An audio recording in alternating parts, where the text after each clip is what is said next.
Hello, everyone, and welcome. We are so excited to have you here today for CLOE's 12 months of leadership. And today we're joined by Marsha King. We're going to give everyone a minute to get settled, and I'm going to walk you through what you can expect from today's session. So, today's session, we're joined by Marsha, and she's going to be walking us through thinking patterns. Does the way you think help or hinder you? We're going to dig into that content. We have a really great worksheet that we're going to be sharing with everyone. But before we dig in and do our intro for Marsha, I just want to give you a few reminders. Today's session is provided by through the leadership of the Center for Leadership and Organizational Effectiveness. You'll see that we have Maddie in the chat. If you have any questions on how tech works, any questions on Q&A, we are on a Zoom webinar, so you'll see that you just see us. You don't see any other attendees, but we're welcome for you to hop in the chat to participate and engage with us today. If you do have questions, you'll see on your screen, there is a Q&A button that we have circled here on the screen for you today. And feel free to dive in, ask any questions, any comments, and I'll be pulling and consolidating those for Marsha as we put all of this together today. But I'm going to stop my share and I'm going to invite Marsha to pull up her screen. And I'm going to do a quick intro for her. So Marsha King, she has her PhD in organization development from Pennsylvania State University, as well as her master's in education. Marsha has coached many executives within Kraft, Kellogg School of Management, Capital Wealth Advisors, Rockwell International, and Galaxy Entertainment, amongst many, many more. And Marsha is also a well-respected faculty member at the University at Buffalo, where she oversees our executive coaching certification through the CLOE. And she's also been on faculty for Northwestern at Kellogg, Georgetown University, Penn State University, and George Washington University, where she teaches leadership related courses and also has authored several books and articles on leadership development. And this is her space. This is where Marsha really digs in, and she can give us so much incredible content today. So Marsha, without further ado, take it away. Thank you so much, Celine. And hello, everybody, and welcome to this session. I'm actually going to start with an exercise, and I will introduce myself or introduce a couple of things as you work on this exercise. So what I want you to do is I want you to go to the chat, and I want you to tell us, what do you see here? What's the first thing that comes to your mind? And as you're doing that, as Celine said, I've got a lot of corporate background, I've got a lot of academic background, but probably the jewel in my crown that I love the most is our leadership coaching certification at sorry, I keep my mind still on Kellogg. Sorry, at the School of Management, the Center for Leadership and Organizational Effectiveness, CLOE. So I am the director of the program, and I get a lot of help from a lot of wonderful people at the university. But if you have any interest in understanding what it means to be a leadership coach, and it applies either working in an organization or if you want to become a leadership coach in your own business, send me a note. So you can connect with me by my email, you can connect on LinkedIn, whatever it is. But if you're interested, I would love to hear from you, and I'm happy to have a one-on-one with you about what it means to be a leadership coach and is it right for you? All right. So it looks like a bunch of people are responding. Okay. I'm just looking at these. All right. Yes.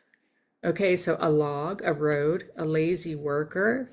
I see that. A crooked line, a bump in the road. Yeah, there's definitely a bump there. Creative problem solving. I've never seen that one before. That's amazing. It is creative problem solving, right?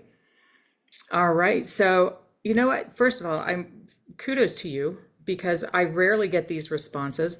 Usually, and a couple of you have said this, and this was my first thought was that this is just a lazy person. This person is not pulling their weight. This person failed. Look at that. They went around the tree. A tree fell and somebody worked the line around it. But the reality of the matter is what many of you just said. And it's just it's a branch with a line around it. And so we use our own interpretation. You know, my interpretation of the very, very first thing I thought of is that this person's fired. That's how I interpret this. And that goes back to my background, childhood, whatever, wherever it is that I pull from to form my opinions went there. You're lazy. and many, now I'm really proud of this group because very few of you said that. So when we make these interpretations, we really rely a lot on our background and experiences. And that actually is probably the biggest part that creates our opinions and our frameworks moving forward. So we filter through a whole lot of stuff. We have experiences and we filter them through our own lenses. The lenses were created based on our background and experiences. And so most people who see that see somebody who's lazy. They see somebody who failed. All right. You kind of caught me off guard there with so many people saying it's a broken line. Yes, that's exactly what it is. Okay, so what are thinking patterns? And I'll tell you, when I talk about thinking patterns, first of all, it's my all-time favorite topic. So it's a very small topic that has a very big punch. This has the potential to make transformational changes in your work life and your personal life. In fact, I think this is probably just as important for personal life than it is for work life. And that's certainly where I use them. All right, so when I say thinking pattern, I'm also going to use the word mental model. Mental model is actually the word that is, if you look at the research, if you want to look at how it's framed, it's called a mental model. I think mental model sounds a bit academic, so I like to talk about thinking patterns, but you'll hear me doing these interchangeably. Chances are I'm going to say mental model. When I say that, I'm basically saying the same thing as a thinking pattern. Okay, so what are they?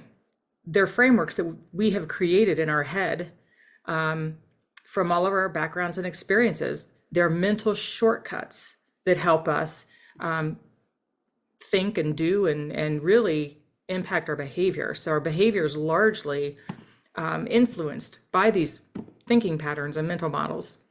They guide our perceptions. So we all have things happen, events, we know people, we've had successes, we've had failures, and all of the perceptions that we've created from those we use in our daily lives.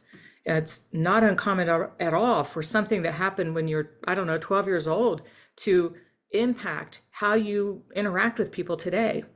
It sounds irrational, but it's not. It's actually very true. We create these patterns in our head, and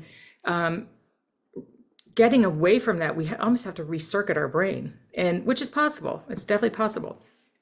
They're formed throughout life, but especially during childhood. The early life is where these things are really created. So parents, our context, the schools we went to, the experiences we had really, really does impact how we perceive things later in life.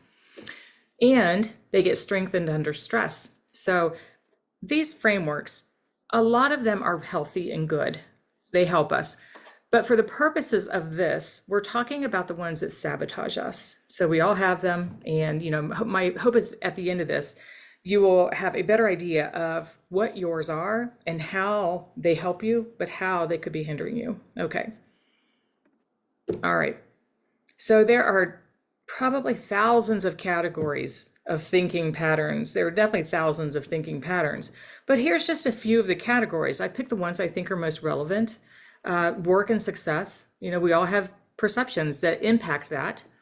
Relationships, faith and religion. Our faith, our belief system really impacts our behavior, and sometimes good, sometimes bad.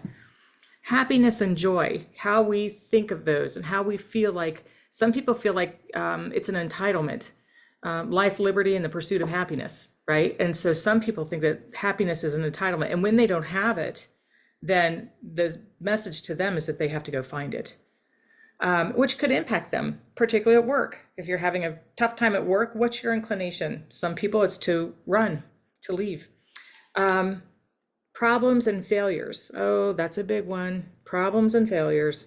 If you fail, you're weak, right? That's the huge mental framework. Authority and leadership, roles and expectations. And I could go on and on and on, but we're not going to do that because that would last all day. All right. Thinking patterns, there's really three elements. The first one is you have an experience. So this is instead of saying the three elements, it's almost like the steps that create one. So first you have an experience, and the seed is planted. So I don't know, you get bullied on the schoolyard. Oh, that's a big seed that gets planted. Then we start paying attention. for new seeds. Once that happens, we start creating the story. So something happens to you, you create the story, especially if you see that happen again and again. But I will tell you, when we are looking for something, we tend to find it. So, if have two kids, one that was bullied, one that wasn't, the one that was bullied is going to watch for that. And rightfully so. There's no condemnation on that at all. But that's how the story gets created. And then the story becomes reality. And then our reality loops right back up to our experiences. So this is actually a cycle. We start thinking about it, we create the story, our stories impact our behaviors, then our behaviors become part of our experience again. So it's kind of like a loop that goes around and around. And unless we recognize it and stop it, it's really, really difficult to overcome it. You may end up with that mental model or that thinking pattern for life until you make the intentional effort to understand it, learn it, and then what we're going to talk about is to reframe it. You could also just remove it if possible. Okay. Thinking often helps us. Our thinking patterns often help us. So, like the bully example, if a person is bullied, chances are they're going to watch for that. And then they may see it with other kids. And so their approach may be to help the other kids. So they're not always bad. And they often start out being good. Like my mental model is, if I want something done, I have to do it myself. That's my mental model. So guess what? I'm very successful because of that. However, it gets to a point, there's a tipping point. Every coin has two sides. There's a good side and then there's the negative side. So they serve us, but if overused, they can hinder us. Also, if we are stressed, they can hinder us. Okay. I want to give you a very common example. All right. Look at the worried look on his face. I can feel his pain already. All right, so the seed is, I passed my manager in the hall. She didn't even look at me. All right, now the seed's planted. So guess what this gentleman's going to be watching for? Will she make eye contact with him in any other way or other type of engagement? Okay, so the seed, I passed my manager. She didn't even look at me. Now I'm starting to create the story. And the story is, she doesn't care about me and doesn't even know my name. Or she would have looked at me in the hall and said, "Hi, Bob," but she didn't. So the story is now created. Then we create the belief. If we have this story long enough in our brains, we start to create a belief that we really do believe that she doesn't respect me or my work. You see how this can happen? It happens to all of us. Now, is this gentleman trying to come up with something negative? No, this is how our brain works. Our brain is wired to protect us. And so it's always looking for threats. So if we don't monitor it, it will create stories around things that could potentially be a threat. If my manager doesn't like me or respect me or my work, that's an absolute threat, no question. And so the brain is wired to create that. We are the ones who have to intervene to make it go in a different direction. All right, the behavior. Now this is even I was going to say the worst part of this. I don't want to say it's the worst part. There's nothing wrong with having a thinking pattern or a mental model. We all have them, but we need to learn do they have control of us or do we have control of it? That's the whole thing. So the behavior is, I talk to my friends to feel better, and I'm also worried about getting fired. So the first part is behavior that could change the culture that you're working in. In other words, I'm not saying that this happens all the time, but it could become toxic gossip. So that's why these things matter in corporations. This could become toxic. The second part, I also worry about getting fired. That's more personal to him or any of us. And basically, if you are constantly worried about getting fired, it's going to change your behavior at work. One is, your chances are you're not going to take a risk. Two, you could either be someone who feels like they have to get more airtime and be the smartest person in the room, and that would help.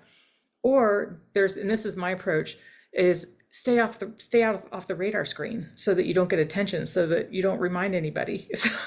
So that behavior at the bottom, what you tend to do often goes back to fight, flight, or freeze. So how do you respond to this? Do you fight, you flight, or do you freeze? I flight. And so that is and sometimes freeze. That's like planning, just staying off the radar screen so that your name does not come up in discussion anywhere. Okay, here's a few. Take a moment and read through these. I'll point out a couple that I think are really important and interesting. Well, this one, I need to know number 3, I need to know everything or I will look bad. Okay, so has anyone had a manager that had that mental model or framework? Of course, that person is very hard to work with because they become micromanagers because they want everything to be perfect. Let's see. I have this one, unfortunately. Feedback's an excuse to criticize others. I feel like I have largely overcome it, but early in career, I definitely had it. Feedback scared me. I was worried about it. Oh, I like 11. I've seen this many times because this looks like a good thing. I should always have a can-do attitude. So if a manager has that mental model, that thinking pattern or framework, guess what you can't do? You can't talk about mistakes or failures or things that happen. You can't prevent mistakes from happening because you can only have a can-do attitude. So the intention on that one is very positive, but it can backfire quickly. Okay, here's a few more. If you would just put in the chat, is there one on this list that you would like to talk about? That would be great. All conflict is bad. That's a lot of people have that. So have you ever worked with someone who is conflict avoidant? Yeah, that's where it comes from. Everyone's replaceable. I mean, that's a terrible one. If your manager or the people around you have that attitude, I mean, it sucks all of the fun out of work, because you know that you're replaceable and it makes you feel like you're not valued. If you're replaceable, then you don't feel valued. Okay. This one, okay, so, and I want you to put something I want you to put something in the chat on this one. With everybody working from home during COVID, what do you think the mental models could have been developed from that? Take a moment. I'd love to hear, what do you think the mental models could have surfaced from people working at home? Just somebody. No one notices me. Ooh, yes. Oh, yes, that's a big one. No one notices me or even notices what the work I'm doing. They can't see it and they're not trying to find it either. Anybody else? Oh, yeah. If I can't witness the work, it's not happening. I'm alone, all on me. Oh my God. All 3 of these were so clearly came out during COVID. And then, you know, a year and a half later, when we felt safe, leaders wanted people to come back to the workplace. And many of them, my clients in particular, many of them made it was mandatory that you had to come back into the workplace. And boy, did people rebel from that, because the mental model that they created is, I am as productive at home as I am at work. I don't need to be at work. And also demanding I come back is just about FaceTime. So all of those were swirling around. Coworkers assume, Latoya, coworkers assume you're not working because you're not all together. Yep, totally. These are all accurate. Yes. Yep. And a lot of people did feel like they didn't have the connection because they're not in the workplace, for sure. Okay, so what I have for you, Maddie has added it to the chat as a list of mental models. So I want you to open the mental models and just take a moment and highlight one that is most relevant to you.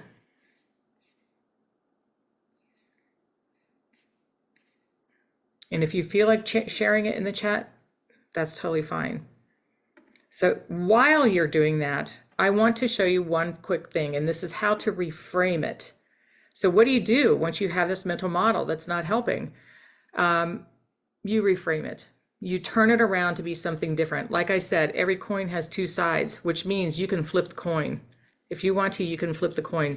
So here's a worksheet. We won't have time to do it today, but if we did, I would like you to list 1 to 3 mental models. Now, you have hundreds of them, I promise, but you may have 1, 2, or 3 that are the most predominant.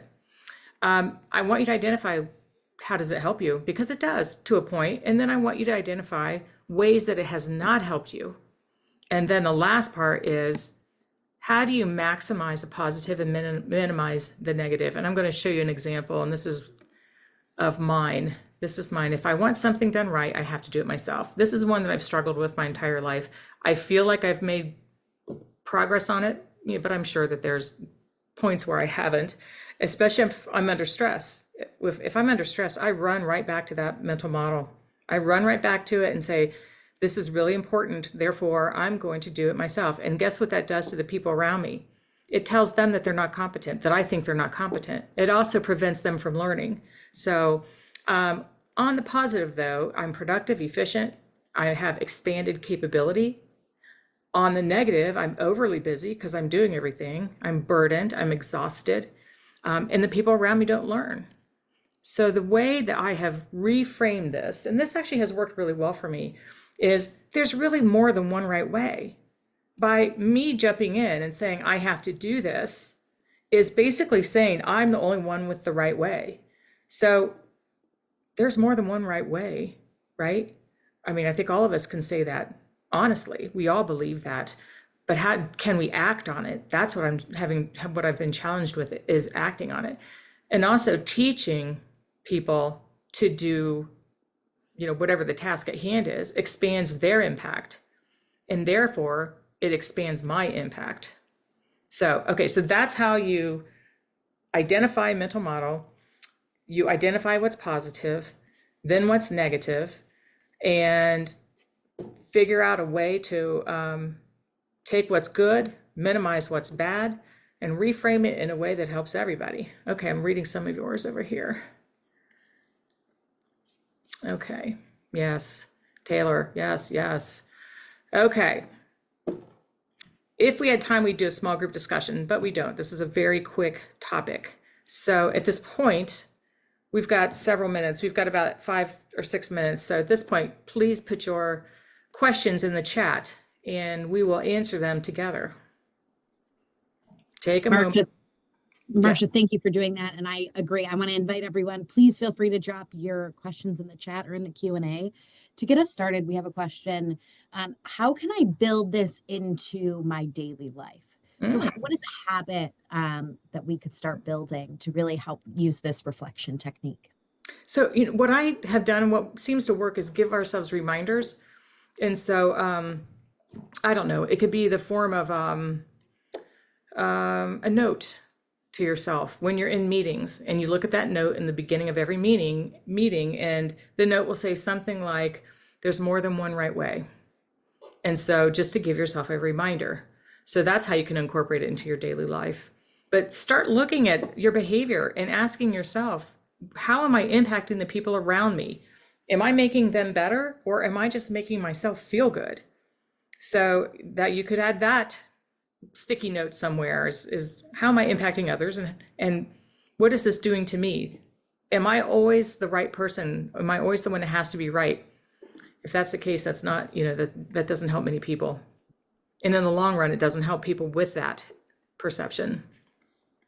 So we have another question from Taylor, and she said, if you share a mental model with another person and they have the same things to overcome, how do you approach a conversation to open it for both of you to improve? Could this be where a buddy system might work, or what might you suggest here?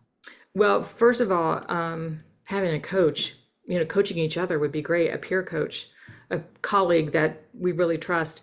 But if it's two people with the same framework, that they point it out and identify, how is this impacting our work together, our lives together, our whatever it is together. When we're together, we have the same mental framework. And in many ways, it's probably benefiting you because you have someone who agrees. But what you need to ask each other is that agreement preventing you from seeing other ways to solve problems? So candid conversation is in that case is really, really important. Marsha, what might you suggest for a new manager who is just kind of just starting to manage, just starting to manage a team? How might you coach them to start using these thinking patterns and reminding them of that thought process that my way isn't the only good way? Okay, so if you are a new to management, oh, so perfect. This would be perfect timing to understand what these mental models are and what yours are. Um, and make sure that you remind yourself in every conversation what your tendency is going to be. Is your tendency going to tell people what to do? Is your tendency going to be, say this is what needs to be done and then you back off and you're never seen again? What is your tendency? And then work with the team to identify what is the best way to interact with them. So if you have 5 direct reports, a perfect thing to do would say, okay, our relationship is new. Help me to understand what is the best way to work with you? What is the quickest way to irritate you? So just create that conversation so that you can avoid getting into any traps that are set because of your own thinking patterns. And Marsha, just to wrap us up, any one last word of advice or any other pieces that you want us to walk away with before we Well, close down today? take the worksheet that you got, the list of mental models, and seriously think about them. Maybe have conversations with a trusted colleague, identify what they are, and then take the next step and ask yourself, how are these showing up?